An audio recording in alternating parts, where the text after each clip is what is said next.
A couple new cars in the collection this week. First up, we have a Lotus Elise. Now, this is the early Elise we did not get in America. Ours came to America in 2005 and had a Toyota-based, was it 2ZZ Toyota engine with 190 horsepower. This, if you pay attention, predates that. The front rear clamshells are a little different. Very similar car though. Tiny car weighing probably less than 2,000 pounds. Nothing opens in the front. And instead of a 1.8 liter Toyota engine with 190 horsepower, this was a Rover engine. I think maybe like 130 horsepower. So ours was much quicker by the time we got in 2005.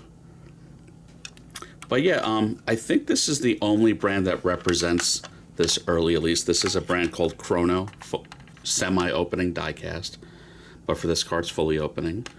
Interior details okay. Chrono was, I'd compare it to a Sunstar in level of detail. Retail was probably like $30 or $40 25 years ago. This was represented as a 1997 Elise. You don't have open mesh. These weren't fancy die-casts in terms of detail or quality, but just okay. So yeah, that's a good old Chrono for you. I think they made a few other cars, Aston Martin DB5, a couple others that aren't quite coming to me, but you know, like I said, decent brands. I paid $8 locally at that price. Really can't be mad at it. It's certainly decent for 20 plus 25 years old die-cast. Packaging is a pretty standard window box. There you go. 97 Elise. Norfolk Mustard is the color. I was also offered it in blue. I think we're selling the blue one. I thought the yellow was a little more interesting. So that's the package. Also up this week, cheated a little bit. I have really needed this, which is known as a Mark V Supra. This is by GT Spirit, so it's sealed resin. And why I cheated a little bit, I needed a stock appearing Supra, and this isn't quite it.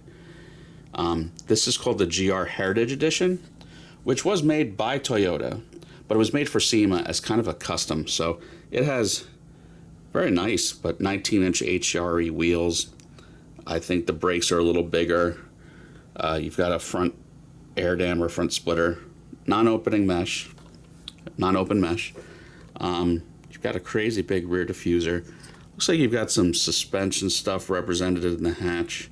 So this is not quite a stock appearing car, but I needed it. So for the time being, it's going to be with the rest of the Supras, but eventually it will go with the concept cars because I have some other SEMA build cars. So I still need another one, but this is pretty close to stock. Now this Supra, it's really a BMW underneath. It's a Z4. It's probably like 90% BMW part numbers, which is neither here nor there. This is an earlier one from 2020, so it had the lower output B58 straight 6, 335 horsepower. The later ones had 382, and you could get a manual later on. This one is an auto. I think 2 or 3 years later you could at least get a stick. But yeah, there, finally have a Mark V by GT Spirit. Retail, probably about $149. I paid $80 locally at that price. Not mad at it. Here's your typical black GT Spirit box with a little bit of a preview. Limited edition, let's look underneath. I think it's a decent number, under $9.99. Yeah, car number $791 out of $9.99. So yeah, I think decent score, but like I said, I'll still have to hunt for a 100% stock appearing one. So that's it for this week. Please keep an eye on the YouTube channel. I've been restoring this really, really neat Porsche Volvo, so if that's your thing, I've been putting up a lot of shorts, so keep an eye out for that. But yeah, everyone have a good one. Have a happy holiday. I'm going to take the week off, so you're not going to see a video next week. But everyone have a good one. Please like and subscribe.